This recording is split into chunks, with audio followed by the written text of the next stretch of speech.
Halo, Assalamualaikum warahmatullahi wabarakatuh. Perkenalkan, saya Novaila Salsabila, mahasiswa jurusan Ekonomi Syariah semester 2. Di video kali ini, saya akan menjelaskan tentang pengantar hukum ekonomi untuk memenuhi nilai UTS mata kuliah aspek hukum yang diampu oleh Bapak dosen Dr. Syihabudin Said MSI. Baik, langsung saja kepada penjelasan di slide berikut. Dadah.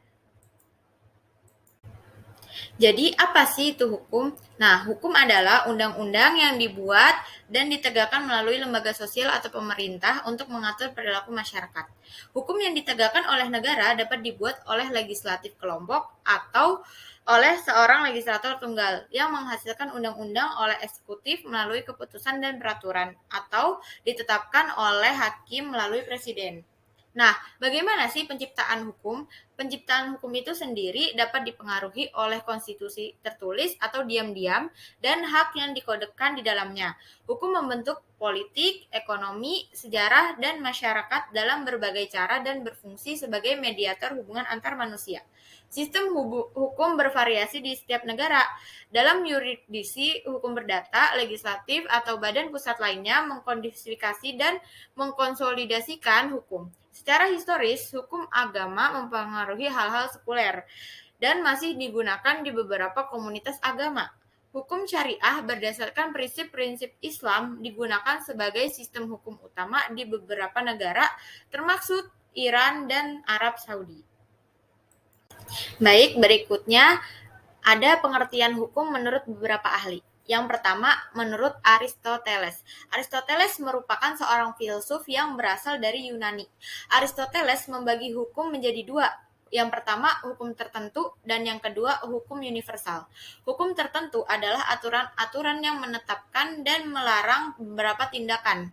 Hukum universal adalah hukum alam. Ia memiliki aturan dan pengarahannya tersendiri. Yang kedua, ada Immanuel Kant. Immanuel Kant adalah seorang filsuf yang terkenal dari abad ke-18. Menurut Immanuel, manusia akan tergerak untuk bertindak di bawah hukum, dan hal itu merupakan standar otoritatif yang mengikat secara perasaan. Manusia bisa bertindak sesuai kemauannya sendiri maupun bertentangan dengan moral-moral yang berlaku di dalam lingkungannya. Menurut Immanuel, hukum adalah syarat yang secara keseluruhannya memiliki kehendak bebas untuk biaya menyesuaikan dan mengikuti peraturan. Baik, yang ketiga ada pengertian hukum menurut Muhtar Kusumaatmadja. Muhtar Kusumaatmadja memandang hukum sebagai alat bantu untuk segala macam proses perubahan yang ada di dalam masyarakat. Selain itu, menurutnya hukum merupakan alat untuk melindungi, memelihara, dan menertibkan masyarakat. Hukum menurut Muhtar adalah hukum yang terkait kaidah dan asas yang berguna dalam mengatur hubungan masyarakat yang dibuat dengan keadilan. Berikutnya ada pengertian hukum menurut Thomas Hobbes. Thomas Hobbes adalah filsuf asal Inggris yang beranggapan bahwa hukum adalah alat perekat yang formal, memiliki kegunaan dalam menyatukan masyarakat yang pada awalnya tidak terorganisir. Berikutnya ada menurut Hans Kelsen. Hans Kelsen adalah seorang ahli hukum yang juga filsuf asal Austria. Ia adalah seorang penggagas bahwa hukum merupakan teori hukum yang murni. Hans berpendapat bahwa hukum merupakan norma yang berisi tentang kondisi dan konsekuensi dalam tindakan tertentu. Konsekuensi dari pelanggaran hukum bisa berupa ancaman, sanksi dari penguasa di dalam lingkungan masyarakat tersebut. Hans Kelsen, seorang ahli hukum dan juga filsuf asal Austria ini, beranggapan bahwa masyarakat menurutnya lebih penting adalah bagaimana penegakan hukum dan perlindungan hukum yang diberikan kepada mereka. Ada banyak sekali bidang hukum mulai dari hukum pidana, perdata, acara, tata negara, dan hukum internasional. Juga ada hukum adat sampai hukum lingkungan. Baik, berikutnya ada pengertian ekonomi. Secara umum, ekonomi ini memiliki arti sebagai ilmu yang mempelajari bagaimana cara manusia untuk memenuhi kebutuhan hidup mereka dengan menggunakan sumber daya yang tersedia. Segala bentuk usaha dan upaya manusia dalam memenuhi kebutuhan hidup tersebut dalam rangka untuk mendapat kesejahteraan hidup disebut ekonomi. Berikut ada pengertian ekonomi menurut para ahli. Yang pertama, menurut Richard G. Lipsey. Menurut Richard G. Lipsey, ilmu ekonomi adalah ilmu yang mempelajari tentang upaya pemanfaatan sumber daya yang terbatas dan langka memenuhi kebutuhan manusia yang jumlahnya tanpa batas.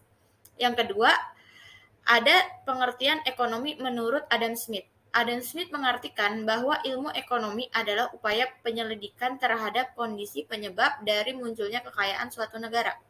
Yang ketiga, menurut Alfred Marshall. Menurut Alfred, ekonomi adalah ilmu tentang usaha individu terkait pekerjaan dalam kehidupan dan membahas tentang bagaimana manusia meraih pendapatan sekaligus menggunakannya. Berikutnya ada pengertian hukum ekonomi. Pengertian hukum ekonomi adalah beragam ketentuan yang menjelaskan tentang hubungan yang terjadi antara berbagai peristiwa ekonomi. Dalam hukum ekonomi, terdapat dua jenis hubungan yang saling berkaitan satu sama lain, yaitu hubungan kausalitas atau hubungan sebab akibat dan hukum fungsional atau yang saling mempengaruhi satu sama lain. Dalam prakteknya, hukum ekonomi tidak berlaku secara mutlak dan lebih bersifat cenderung terjadi. Berlakunya hukum ekonomi ditentukan oleh prinsip ceteris paribus. Hukum ekonomi hanya dapat menjelaskan peristiwa ekonomi ketika masyarakat yang tidak termaksud sebagai objek penelitian tidak mengalami perubahan. Syarat yang harus terpenuhi ialah adanya pendapatan, selera, harga barang lain, dan harapan akan masa depan yang bersifat tetap dan tidak berubah. Hukum ekonomi juga berlaku secara tepat jika tidak ada barang substitusi. Berikutnya ada hubungan hukum ekonomi dan pembangunan.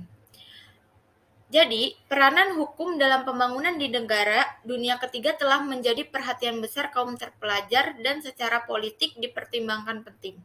Max Weber berpendapat bahwa bila hukum ingin berperan dalam pembangunan ekonomi, maka hukum harus mempunyai 5 kualitas seperti yang dikatakan oleh Burt dalam studinya tentang hukum dan pembangunan, yaitu yang pertama, stability, yang kedua, predictability, yang ketiga, fairness, yang keempat, education, yang kelima, the special development abilities of the lawyer.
Dalam fungsinya sebagai sarana pembangunan, maka hukum dapat berfungsi menjadi beberapa fungsi. Yang pertama, hukum sebagai alat penertib atau ordering. Dalam rangka penertiban ini, hukum dapat menciptakan suatu kerangka bagi pengambilan keputusan politik dan pemecahan sengketa yang mungkin timbul melalui suatu hukum acara yang baik dan dapat meletakkan dasar hukum atau legitimasi bagi penggunaan kekuasaan. Yang kedua, hukum sebagai alat penjaga keseimbangan atau balancing. Fungsi hukum dapat menjaga keseimbangan dan keharmonisan antara kepentingan negara atau kepentingan umum dan kepentingan perorangan. Berikutnya, Hukum sebagai katalistor. Sebagai katalistor, hukum dapat membantu untuk dapat mempermudah terjadinya proses perubahan melalui pembangunan hukum atau law reform dengan bantuan tenaga kreatif di bidang.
Sebelum masuk kepada materi kodifikasi norma hukum, saya akan bercerita tentang sejarah singkat hukum dan pembangunan. Jadi, sejarah singkat hukum dan pembangunan adalah terjemahan dari Law and Development yang mulai berkembang di Amerika Serikat sesudah Perang Dunia Kedua. Menurut Sapijora Raharjo, hukum berfungsi sebagai perlindungan bagi kepentingan manusia. Dan karenanya hukum harus dilaksanakan. Hubungan hukum dan pembangunan ekonomi yaitu bahwa hukum dapat menjadi pegangan dan acuan dalam melakukan kegiatan dan dapat menciptakan norma ataupun peraturan hukum yang mendukung dalam kegiatan ekonomi dalam rangka pembangunan ekonomi. Hukum menjadi alat untuk mencapai kesejahteraan sosial sebagai tujuan ekonomi yang dicita-citakan oleh masyarakat. Pelaksanaan pembangunan ekonomi dapat dirasakan oleh semua pihak dan tidak mengorbankan hak dan kepentingan pihak yang lemah dengan melalui pembuatan peraturan atau undang-undang. Maka dengan cara tersebut, hukum akan mempunyai peranan yang penting dalam pembangunan ekonomi. Peranan hukum dalam pembangunan ekonomi menjadi sangat penting karena selain dapat menyelesaikan masalah yang timbul, hukum juga dapat berperan sebagai peletak dasar-dasar dari pembangunan itu sendiri. Berikutnya ada kodifikasi norma hukum. Kodifikasi norma hukum adalah proses penyusunan, mengatur, dan mensistemasikan hukum-hukum di yurisdiksi negara tertentu, atau dari cabang hukum yang terpisah ke dalam kode yang teratur. Nah, bagaimana sih contoh kodifikasi norma hukum? Contoh kodifikasi hukum di Indonesia adalah hukum pidana dalam Kitab Undang-Undang Hukum Pidana, hukum perdata dalam Kitab Undang-Undang Hukum Perdata, dan hukum dagang dalam Kitab Undang-Undang Hukum Dagang. Baik, sekian dari saya.